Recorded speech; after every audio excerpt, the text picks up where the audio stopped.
When tasked with creating the first Final Fantasy game, Hironobu Sakaguchi stated, "I don't think I have what it takes to make a good action game.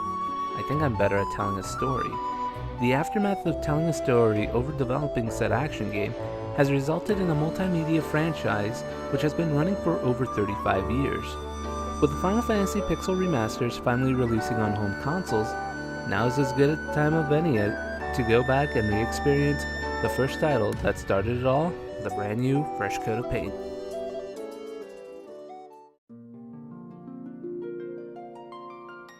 Final Fantasy I takes place in a world that has been ravaged by fiends.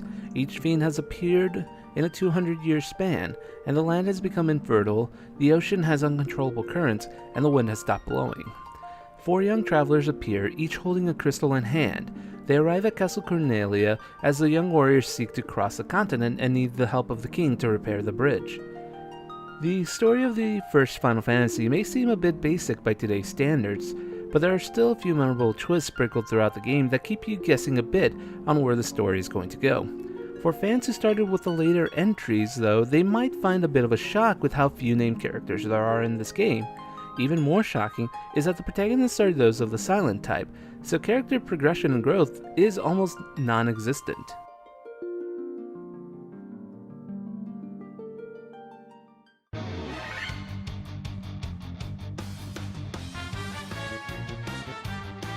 Though the story and characters are a bit on the lighter side, the combat and gameplay make up for it. At the start of the game, you can pick your 4 party members and what classes they'll be. You can choose from 6 classes: Knight, Thief, White Mage, Black Mage, Red Mage, and Monk, which allows for 30 different group combinations, each class having its own distinct advantage and disadvantage, such as which class can equip certain armors and learn certain magic skills. Magic is a bit different. It utilizes charges instead of the traditional MP for magic attacks. Charges serve as the limit for how many times you can use that spell in battle and out. Charges don't recharge after battle, so it becomes wise to manage your spells. Defeating enemies gains you experience and gil. The higher your level, the more damage your attacks will do, and the more charges you will gain for your spells. Changes to the Pixel Remaster include the ability to boost experience, so that you aren't on a constant grind, attacks automatically redirecting themselves in case the original target is killed or flee, or the ability to turn off random encounters. Auto-battling, which repeats your actions without you having to input your commands. The quality of life changes that the Pixel Remaster bring are really fantastic. It gives the players of all skill levels the ability to complete the game at their leisure. Players can also alter the display settings and font settings to a more classic note, and if they so desire, they can change the soundtrack to the original NES score.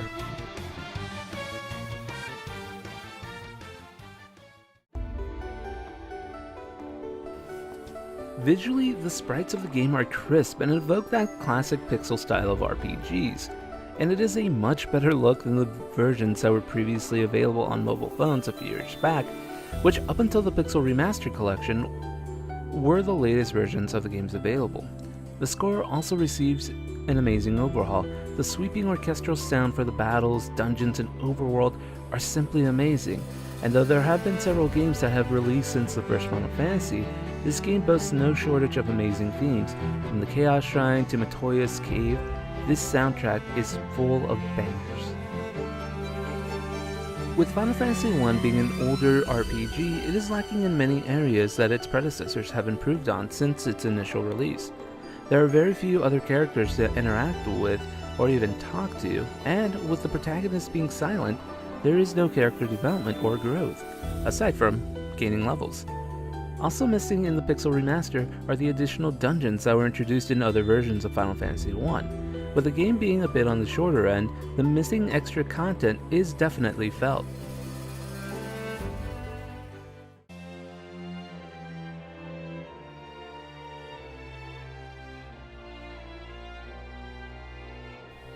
Final Fantasy I Pixel Remastered is a fantastic way to experience the original Final Fantasy. With so many quality of life changes and all the different party combinations, there is always a fresh way to start a new playthrough. It may lack in the story and character areas that the series is known for, but it doesn't take away from its strengths, a classic RPG that is easy to get into and that can be altered to fit all players of all skill levels. This is a classic game that is worth the replay.